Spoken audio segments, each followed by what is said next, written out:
Hi folks, this is a lecture on William Wilberforce, and I hope you enjoy this lecture. The bibliography is Trevelyan G.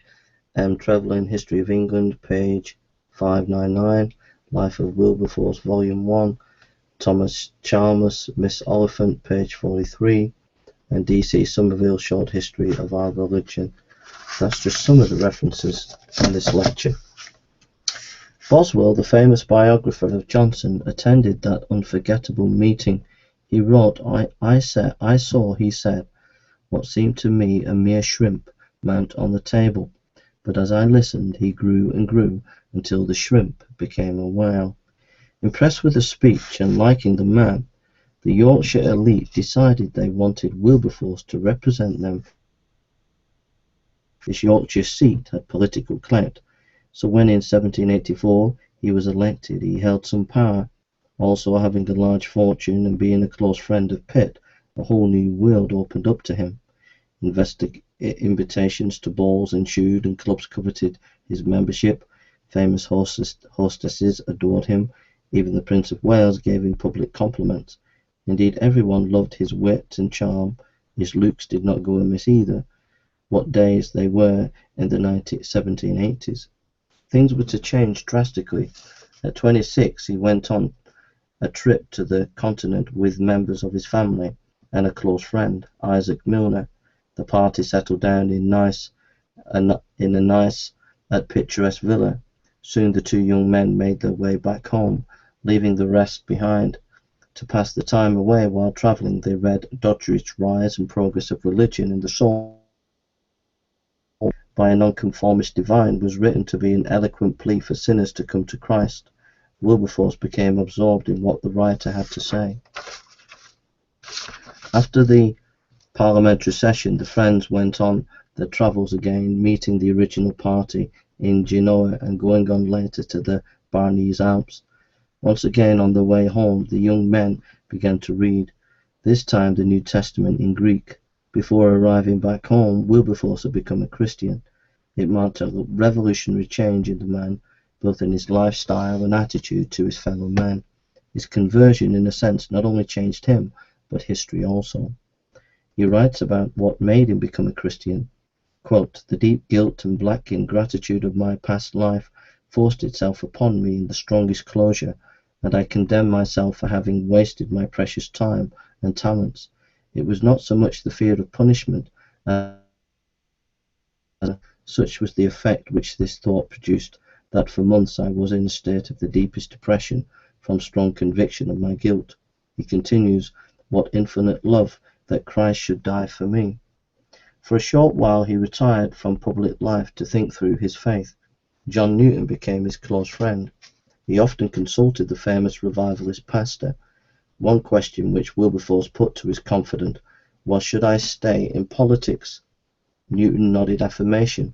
Wilberforce accepted his advice. On his return to Parliament, he related his conversation to Pitt. The young Prime Minister could not understand his friend, but they remained close. Pitt noticed that Wilberforce needed something which would give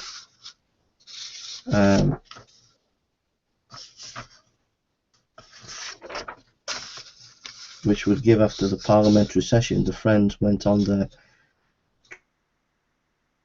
party and going to later to the Bernese Alps.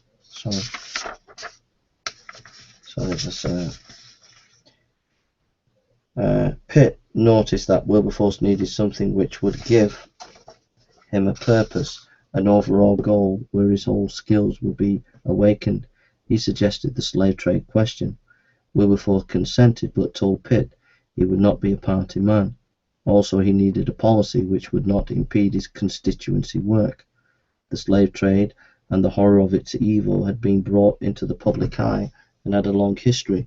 The Quakers had raised their voice in the 16th century and continued to do so. Richard Baxter condemned the practice, and John Wesley issued his famous sermon, Thoughts on Slavery.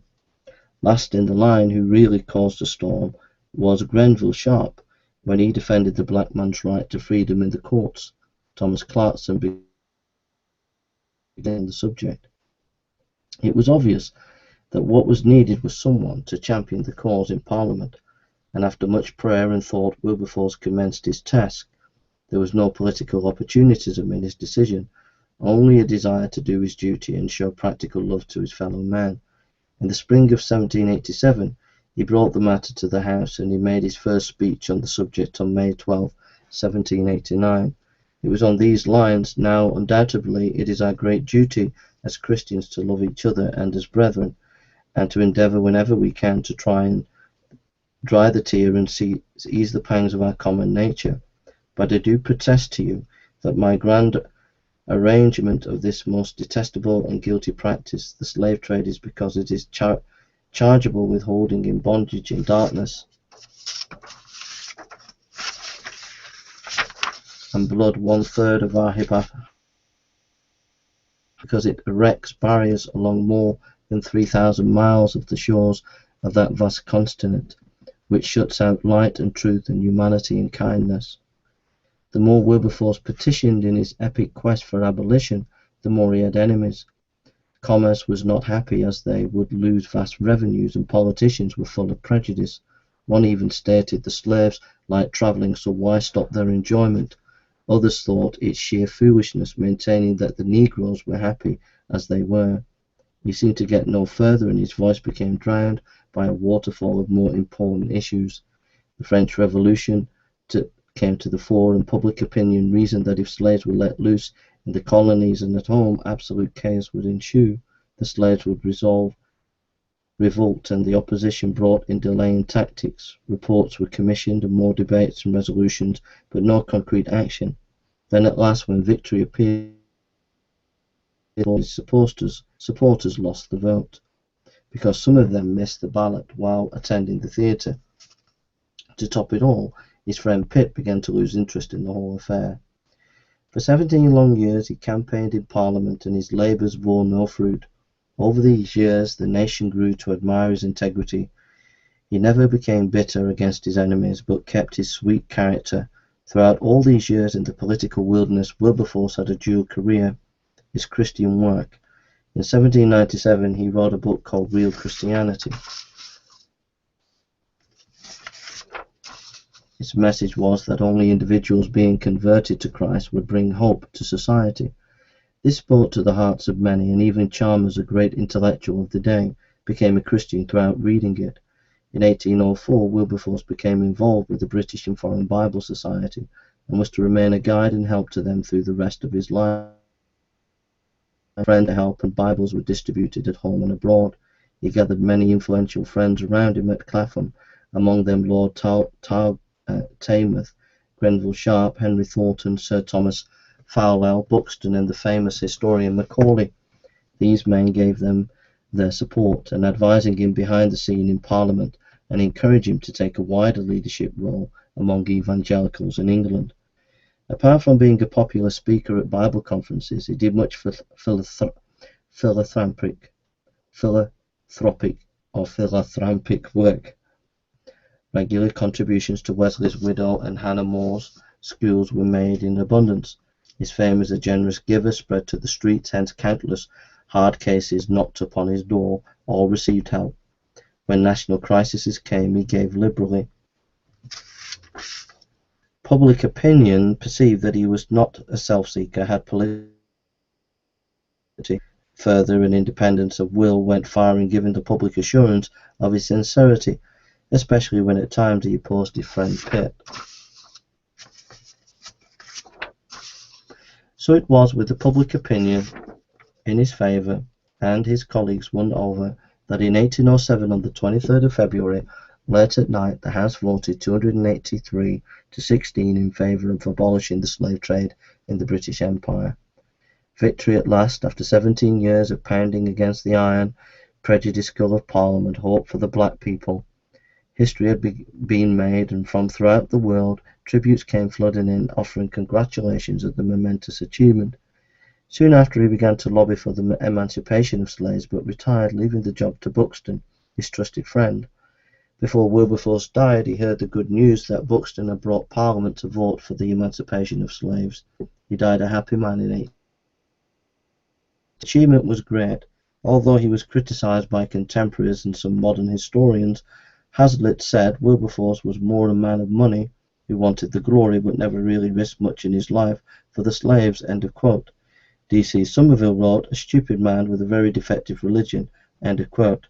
Perhaps G.M. Trevelyan put a more objective view than when he wrote, it was a turning point in the history of the world when Wilberforce and his friends succeeded in arousing the conscience of the British people to stop the slave traffic in 1807 and to abolish slavery in 1833, just before the development of the interior of Africa by the European races. If slavery and the slave trade had continued through the 19th century, armed with the new weapons of the Industrial Revolution and modern science, the tropics would have